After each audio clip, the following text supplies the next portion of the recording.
wabarakatuh. Apa kabar anak-anak semuanya?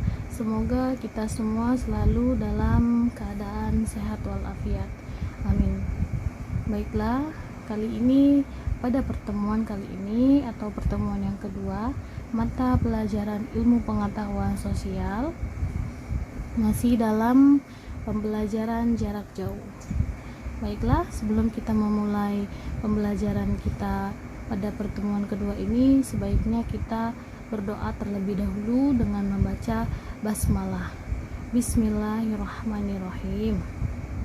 Baiklah, sebelum kita lanjut ke materi, Ibu selalu mengingatkan kalian selalu jaga kesehatan, patuhi protokol kesehatan, dan tetap di rumah. Baiklah, kita langsung masuk ke materi kita ya. Dalam pertemuan kedua ini, kita membahas tentang tindakan, motif, dan prinsip ekonomi. Nanti kita jelaskan satu-satu apa itu tindakan, motif, dan prinsip ekonomi. Yang pertama itu tindakan ekonomi. Nah, di situ udah ada pengertiannya. Tindakan ekonomi adalah setiap usaha manusia yang dilandasi oleh pilihan yang paling baik dan paling menguntungkan dalam memenuhi berbagai kebutuhannya.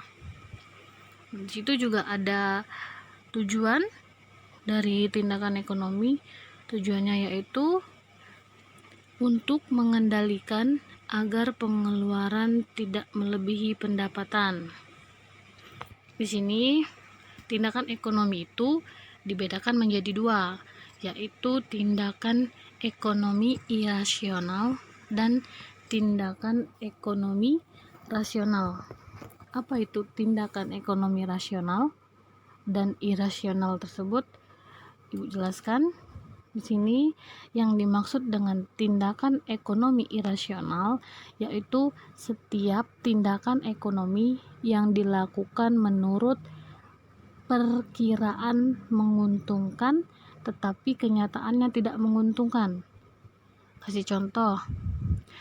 Misalnya untuk menghilangkan rasa jenuh.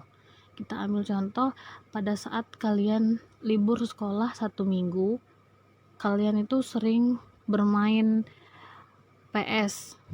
Nah, kemudian setelah seminggu itu sudah berlalu, masuklah sekolah, tapi kalian itu malah kecanduan dengan main PS tersebut.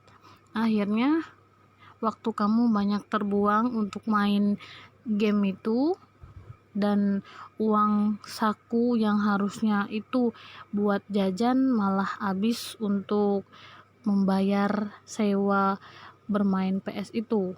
Nah, itu contohnya tindakan ekonomi yang irasional. Yang kedua itu tindakan ekonomi rasional. Artinya, tindakan ekonomi rasional itu tindakan yang didasarkan pada pertimbangan akal sehat. Contohnya misalnya tuh dia tuh didorong oleh suatu kepentingan. Jadi sesuatu yang tidak penting bagi dia tidak akan dilakukan atau masih dipertimbangkan oleh akal sehat dia. Itu yang contoh dari tindakan ekonomi rasional. Setelah kita membahas tentang tindakan ekonomi, selanjutnya yaitu lanjut pada pembahasan motif ekonomi. Apa itu motif ekonomi? Motif ekonomi adalah keinginan atau alasan yang mendorong manusia untuk melakukan tindakan ekonomi. Jika dihubungkan dengan tujuan manusia dalam melakukan kegiatan ekonomi, motif ekonomi ini dapat dibedakan menjadi beberapa poin. Yang pertama yaitu motif untuk memenuhi kebutuhan. Seperti apa motif untuk memenuhi kebutuhan itu?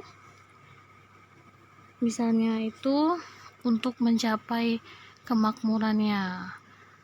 Bisa. Yang kedua itu motif untuk memperoleh kekuasaan.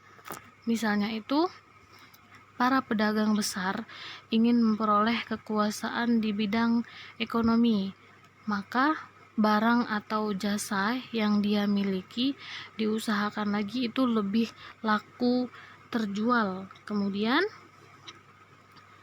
mampu menguasai pasar. Jadi seseorang itu untuk mendapatkan kekuasaan ekonomi itu harus menguasai lapangan-lapangan perekonomian dan memperluas usahanya sampai ke beberapa daerah misalnya. Itu contoh motif untuk memperoleh kekuasaan. Nah, yang ketiga itu ada motif untuk mendapatkan penghargaan. Nah, di sini penghargaan itu bukan maksudnya kayak seperti pujian atau piagam. Tapi di sini kita ambil contoh itu seperti seorang manajer atau pengusaha yang melakukan kegiatan ekonomi dengan kerja keras. Walaupun keuntungan dan kemakmurannya sudah diraih itu bagus, tetapi ia tetap ingin merasa untuk disegani atau dia juga supaya disebut seperti manajer yang handal gitu. Maksudnya dari motif untuk mendapatkan penghargaan. Yang terakhir itu motif berbuat sosial. Contohnya itu kita ngambil yaitu menyantuni anak yatim piatu seperti menyumbangkan barang, uang, atau makanan dan tenaga kepada korban bencana alam seperti itu. Itu contoh dari motif berbuat sosial. Ya, selanjutnya kita membahas tentang prinsip ekonomi. Pengertian prinsip ekonomi adalah usaha atau pertimbangan yang disertai pengorbanan sekecil-kecilnya untuk mencapai hasil tertentu, atau usaha yang disertai pengorbanan tertentu untuk mencapai hasil yang sebesar-besarnya. Di sini juga ada tujuan dari prinsip ekonomi. Yang pertama yaitu menghindari kerugian dan memperkecil resiko kerugian. Yang kedua, memperoleh keuntungan semaksimal mungkin. Ketiga, menghindari pemborosan dan bertindak ekonomis. Dan yang keempat, memanfaatkan alat kemampuan dan modal yang dimiliki. Prinsip ekonomi itu juga memiliki manfaat. Yang pertama, manfaat ekonomi bagi pembeli, manfaat bagi penjual, dan bagi produsen. Selanjutnya kita membahas tentang prinsip ekonomi dalam kegiatan produksi, distribusi, dan konsumsi. Di sini dijelaskan yang pertama, prinsip ekonomi dalam kegiatan produksi, yaitu ada beberapa poin. Yang pertama, mendirikan tempat perusahaan yang dekat dengan bahan mentah atau bahan baku. Kemudian menggunakan bahan baku dengan mutu baik dan harga yang murah. Kemudian menggunakan mesin yang modern dengan harga murah tetapi produktif, dan harus selalu hemat baik itu dana, jam kerja ataupun tenaga kerja. Yang kedua itu prinsip ekonomi dalam kegiatan distribusi. Itu ada juga beberapa poin. Yang pertama yaitu menggunakan sarana distribusi yang murah, membeli barang pada produsen yang tepat, kemudian meningkatkan mutu pelayanan. Yang terakhir, menyalurkan barang dengan prinsip tepat sasaran, tepat waktu, dan tepat tempat. Kemudian prinsip ekonomi dalam kegiatan konsumsi. Itu ada yang pertama, membeli barang sesuai dengan yang direncanakan, memilih barang yang berkualitas, membeli barang dengan memilih terlebih dahulu, membeli barang dengan menawar harga yang paling murah, dan setiap awal bulan itu membuat daftar kebutuhan berdasarkan skala prioritas. Itulah prinsip-prinsip ekonomi dalam kegiatan produksi, distribusi, dan konsumsi. Nah, dengan menerapkan prinsip ekonomi, maka tindakan ekonomi ini akan berjalan dengan lancar. Hal ini dikarenakan kegiatan ekonomi yang dilaksanakan dengan prinsip ekonomi akan memberikan kepuasan dalam pemenuhan kebutuhan manusia. Nah, orang-orang yang menerapkan prinsip ekonomi ini dapat dilihat juga dari berbagai ciri-cirinya.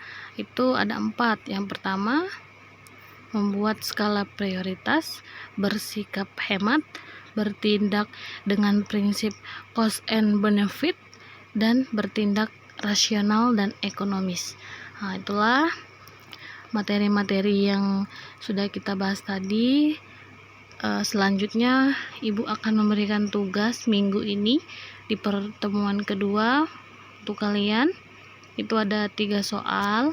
Silahkan dikerjakan dan jangan lupa tugas yang kemarin dikumpul, dan tugas yang baru ini selamat mengerjakan. Seperti biasa, foto dibuat, kolase dikasih nama dan kelas, kirim ke WA pribadi Ibu. Selamat mengerjakan, tetap semangat, dan ingat selalu patuhi protokol kesehatan dan tetap di rumah.